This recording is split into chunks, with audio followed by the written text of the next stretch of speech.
Bonjour à tous et bienvenue dans cette nouvelle vidéo.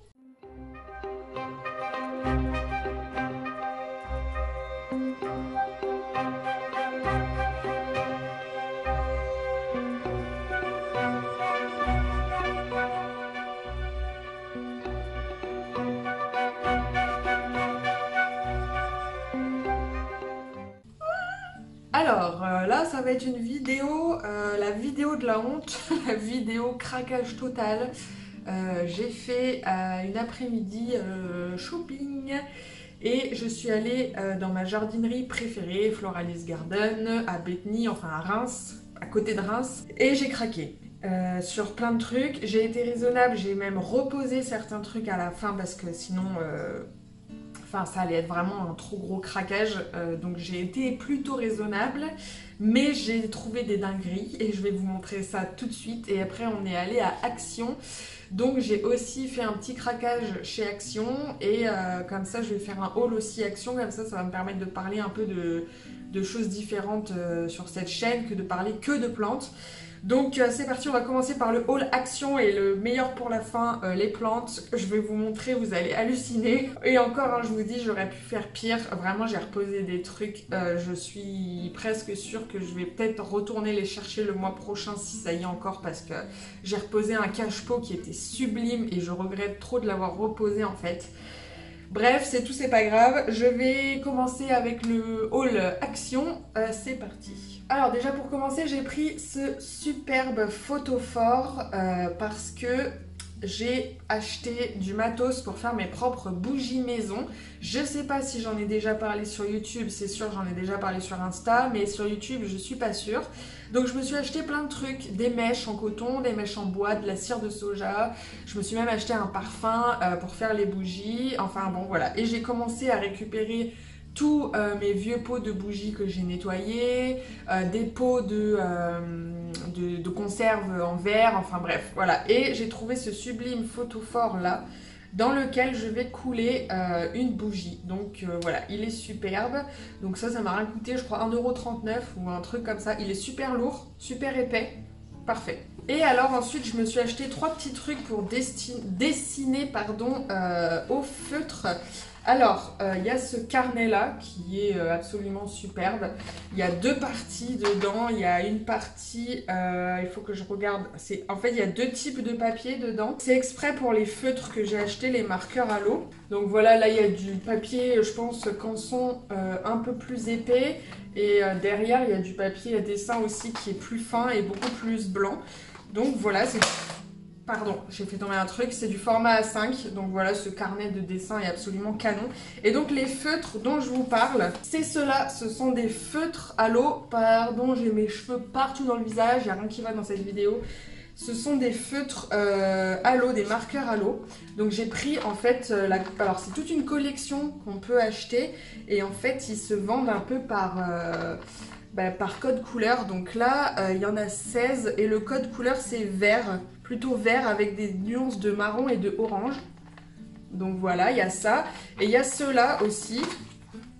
Pareil, c'est du... Alors là, c'est du métallique. Je sais pas si c'est du feutre à l'eau, mais bref, c'est du marqueur métallique. Pareil, le code couleur, il est vert et un peu gris. Voilà, donc c'est carrément canon, j'ai trop envie de dessiner, donc je pense pas que je vais le faire aujourd'hui parce que j'ai pas forcément le temps, mais j'ai trop hâte de me mettre à dessiner des belles plantes. C'est surtout ça en fait, c'est que du coup je vais pouvoir dessiner des plantes et des animaux, en fait c'est ce que je préfère dessiner de toute façon. Avec voilà ce sublime code couleur vert et puis en plus avec des touches de métallique, donc ça va être super canon. Voilà, et sinon j'ai pris des petits trucs à grignoter, mais ça on va pas non plus faire un haul des trucs que j'ai acheté pour grignoter. Donc on va passer au haul plantes. Alors, attention, vous êtes prêts ou pas? Première dinguerie de chez dinguerie. Regardez-moi ça. Mais regardez-moi ça. C'est un truc de ouf. Donc on est sur un nouveau cactus tropical, cactus épiphyte. J'en ai parlé plein de fois ces derniers temps parce que j'ai fait plusieurs vidéos en parlant d'eux. Celui-là, je l'avais jamais vu, hein, franchement. Je l'avais jamais vu. Alors c'est marqué Epiphyllum guatsub monstrose. Alors évidemment, je ferai des recherches parce que là, le nom est tronqué, on n'a pas tout. Donc je sais pas exactement là tout de suite comment il s'appelle, mais je vais faire des recherches et je vais vous le montrer à l'écran. Donc clairement là on est sur une dinguerie, on est sur un feuillage ultra original. Ça part dans tous les sens, c'est en suspension, ça retombe, ça cascade. Les feuilles sont incroyables, on dirait un peu comme un énorme poulpe géant avec des tentacules qui seraient complètement entortillés comme ça. C'est une dinguerie. Alors là, on a tout ce que j'aime, c'est-à-dire cactus épiphyte, suspension et en plus feuillage original. Là, j'ai rarement eu un coup de cœur comme ça pour une plante. Et en plus, elle n'était que à 15 euros. Alors attendez, 15,50 € pour ce monstre, pour cette dinguerie. Il est ultra lourd le pot. Le pot est énorme. La plante est énorme, ça part dans tous les sens. Je saurais même pas compter le nombre de tiges, le nombre de feuilles. C'est carrément, c'est du délire. Alors le seul problème, c'est que justement c'est tellement lourd que la suspension là en plastique, elle est pas assez solide, ça s'est complètement tordu. Mais moi j'ai plein de trucs comme ça de rechange, donc je pense que je pourrais en trouver un pour le remplacer. Donc voilà, cet énorme monstre vient agrandir ma collection de cactus épiphytes. C'est vraiment un coup de cœur de ouf. Vraiment, je l'aime trop. C'est trop original, j'adore. Je l'aime trop. Je l'ai dit combien de fois, je sais pas. Je l'aime trop. Alors ensuite, j'ai pris 3 plantes carnivores. Ce sont des Sarracenia. Alors je n'ai pas la variété exacte de cette Sarracenia, enfin de ces Sarracenia. Tout ce que je sais, c'est que elles m'ont fait craquer parce qu'elles ont le bout blanc. Elles sont sublimes, absolument sublimes. Et en plus, j'ai vu rusticité, moins 15 degrés.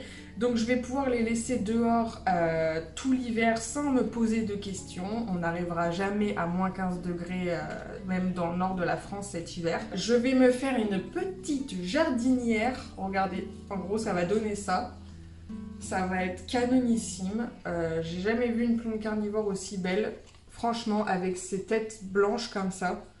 Et un peu rouge aussi. C'est absolument canon, je suis fan. Alors, pourquoi j'ai repris des plantes carnivores? Parce que j'ai envie de réessayer avec elles. C'est vrai que j'ai fait n'importe quoi ces dernières années avec toutes les plantes carnivores que j'ai achetées. En fait, je voulais absolument les garder en intérieur. Sauf que ce ne sont pas des plantes d'intérieur. Elles ont besoin d'être dehors, elles ont besoin d'une phase de froid, notamment dans la nuit en fait. Dans la même journée, elles ont besoin d'une phase de froid. Donc clairement, je vais pouvoir les laisser dehors, celles-ci, sans me poser de questions. Elles vont faire leur petite vie. Je vais les rempoter dans une jardinière, mais ça fera l'objet d'une autre vidéo. Donc voilà, je suis super contente, ça va être vraiment canon et je remercie la personne sur Insta, je mettrai peut-être son pseudo s'il veut bien à l'écran. C'est lui qui m'a donné plein de conseils pour me remettre aux plantes carnivores. Parce que pour le coup, c'est vrai que j'ai toujours adoré ça. Je suis fascinée par ces plantes, elles sont sublimes et en plus, ça coûte pas forcément cher, c'est assez accessible, on en trouve plein en jardinerie et puis de toute façon même sur internet, au pire on trouve un peu tout ce qu'on veut. Et mais voilà, j'avais jamais réussi, j'ai tout essayé avec elle. J'ai essayé en serre, j'ai essayé au milieu de toutes mes autres plantes tropicales. J'ai essayé dehors, mais en fait j'oubliais de les arroser et en fait ça va pas, il faut qu'elles soient dans de la tourbe trempée tout le temps. Il faut qu'elles aient les pieds dans l'eau, enfin dans la tourbe vraiment trempée tout le temps. Donc même quand elles étaient à l'extérieur, ça n'allait pas puisque souvent j'oubliais en été, pardon, j'oubliais de les arroser et la tourbe séchait super vite et elle dépérissait. Donc voilà, là j'espère que en les laissant dehors constamment, en faisant une petite jardinière composée de tourbe et peut-être d'un peu de mousse aussi en surface, elles vont se plaire. Qu'elles vont bien pousser aussi pour me faire vraiment une jardinière super fournie, voilà, je trouve plus mes mots. Et ben ça fera l'objet d'une autre vidéo, voilà, mais là il fallait absolument que je vous les montre, elles sont sublimissimes, voilà, je suis trop contente. Donc là chaque potée m'a coûté 4,99 donc en gros 5 euros. Donc là ça fait 15 euros pour les 3. Et voilà, c'est canon. Ensuite, nous avons un petit Oya Kerry Variegata. Alors, pourquoi j'ai acheté ça? Bon, déjà, parce que la forme en cœur comme ça des Oya Kerry, j'adore. Mais on dit toujours qu'il ne faut pas acheter les Oya Kerry quand elles sont juste comme ça vendues, j'allais dire à l'unité. Quand en fait, ils ont juste coupé une seule feuille qu'ils ont plantée comme ça dans le terreau. On dit que ça ne repart quasiment jamais, c'est quasiment impossible de refaire partir une plante à partir de ça. Là, pour 2,50 €, je me suis dit, vous savez quoi, je vais essayer de la faire partir en serre. Donc si en serre, elle est bien au chaud, il fait humide et en plus il y a 12 heures de lampe horticole par jour pour la faire pousser, je me dis il y a peut-être plus de chances qu'effectivement les personnes qui achètent ça et qui laissent ça dans leur intérieur, ils laissent la Oya faire sa vie comme ça, avec pas forcément les bonnes conditions du tout, sachant que ce sont des plantes tropicales, les Oya, donc elles ont besoin d'humidité, de chaleur, etc., etc. Donc là je me suis dit, pourquoi pas essayer quelque chose en serre. Donc là il y a des racines qui sortent par le dessous du pot, donc je sais que cette feuille est racinée. L'idéal ce serait qu'il y ait un tronçon au niveau de la feuille pour que je sois sûre qu'il y ait au moins un nœud ou plus, desquels pourrait repartir éventuellement une nouvelle pousse. Je pense que si ça pousserait, en tout cas, ça se ferait comme ça. Je vais mettre ça directement en serre et je vais essayer de pas trop faire sécher le substrat, de bien arroser, voilà, de lui fournir des conditions tropicales et on va voir si ça repart. Et écoutez, ça fera également l'objet d'une autre vidéo. Si j'y arrive, voilà, je vous dirais, oui, c'est possible de refaire partir une plante à partir de ces trucs-là, mais seulement avec certaines conditions, voilà. Donc là, vraiment, pour 2,50 €, je me suis dit, allez, c'est bon. En plus, c'est une variegata, elles sont superbes, ces plantes. Si vraiment j'arrive à refaire partir ne serait-ce qu'une pousse, qu'ensuite je pourrais tutorer pour que ça se développe encore mieux, je serais trop contente, je serais vraiment aux anges. Et voilà, et puis si vous avez des questions aussi, des conseils, n'hésitez pas à les mettre en commentaire. Voilà, et alors ça, je ne l'ai pas acheté, mais j'ai également aussi une nouvelle variété d'Oxalis qui est superbe. J'adore cette couleur vert pomme avec ces petits soupçons de orange, là, j'aime trop. Ça fait super automne.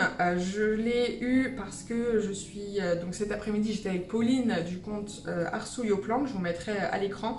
Et elle m'a fait des boutures de sa plante qui pousse comme jamais. Et donc voilà, elle m'a fait cette petite potée et je vais pouvoir la mettre dehors. Et en plus, elle va aller à côté de mon coléus là qui est super vert pomme aussi. Ça va être super joli. Donc voilà, j'ai une variété de plus d'Oxalis dans ma collection. Petite pause thé. Trop bon. J'ai acheté un nouveau thé à la menthe. Je vous mettrai une photo à l'écran. C'est trop bon. Bon ben voilà, c'est tout. Petit haul craquage, donc ça aurait pu être pire, bien évidemment, mais n'oublions pas qu'on est à la fin du mois et qui fait des craquages comme ça en 29 du mois? Eh bien moi, et encore j'ai été raisonnable, j'ai reposé un philodendron tortum, un cache-pot sublimissime que je suis quasiment sûre que je vais aller le rechercher le mois prochain. Parce que j'ai craqué de ouf sur ce cache-pot, il était trop original. Et le Philotortum, il allait trop bien dans le cache-pot, en plus, on aurait dit que c'était fait exprès. Et j'ai reposé 3 petites fougères. Alors, les fougères, je les avais prises parce que j'ai une collab qui arrive avec une nouvelle marque bientôt, qui va m'envoyer des pots à réserve d'eau, et je voulais mettre des fougères dedans. Pour l'instant, je n'ai pas encore reçu les produits, donc je me suis dit, je vais reposer les fougères, tant pis, et j'irai en rechercher... quand j'aurai reçu les cache-pots en question. Pas les cache-pots, les pots à réserve d'eau en question. Donc c'est tout, je les ai reposés. Et qu'est-ce que j'ai reposé d'autre aussi? Ah oui, j'avais trouvé 2 petites potées de cactus de Noël à fleurs blanches. Et ils étaient en pleine floraison, les fleurs étaient ouvertes et tout. Enfin bref, c'était canon, canon, canon, canon. Mais je les ai reposés aussi. Je me suis dit, c'est pareil, les cactus de Noël, c'est pas urgent. Même si même si c'est en fleurs et qu'en plus c'est à fleurs blanches, c'est mes préférés. J'aime pas trop ceux qui sont à fleurs roses, fleurs rouges, etc. Donc fleurs blanches comme ça avec un cœur rose au milieu, bref c'était canon, mais je me suis dit c'est pas, allez là c'est pas urgent. J'ai craqué sur l'énorme épiphyllum là, l'énorme méduse là. Je me suis dit c'est tout, je vais reposer ça aussi et puis si un jour, pas fait comme un autre, je retombe dessus, et ben je les prendrai pour augmenter aussi ma collection de cactus tropicaux, de cactus épiphytes et voilà c'est tout. Donc j'ai reposé tout ça, mais voilà je suis pas à l'abri d'y retourner le mois prochain pour au moins récupérer le cache-pot qui me fait tellement envie. Bref, il faudra que je vous fasse aussi une vidéo passion cache-pot parce que je peux en parler pendant des heures. J'en ai plein dans ma collection. Plus ils sont originaux et plus j'aime, et vraiment j'en ai qui sont super beaux. Donc si jamais vous voulez une vidéo passion cache-pot, dites-le moi en commentaire. N'hésitez pas aussi à me dire quelle plante vous avez préférée dans ce petit haul. Et si jamais vous dessinez et que vous connaissez un peu ce genre de marqueur à eau, n'hésitez pas aussi à me, je sais pas, donner des conseils, comment ça s'utilise, etc. Si tu es resté jusqu'à la fin de cette vidéo, écris-moi le mot, j'ai envie de dire Médusa, parce que cet épiphyllum, je sais pas pourquoi, me fait penser à Médusa avec sa chevelure de serpent là qui part dans tous les sens et qui s'entortille. Donc écris-moi Médusa dans ton commentaire. Merci à tous, je vous dis à bientôt, on fera plein de vidéos là aussi qui arrivent, carnivores, etc. Donc voilà, restez connectés, n'hésitez pas à activer la petite cloche des notifications pour ne rien manquer. Et puis voilà, je vous dis à bientôt pour une prochaine vidéo, ciao!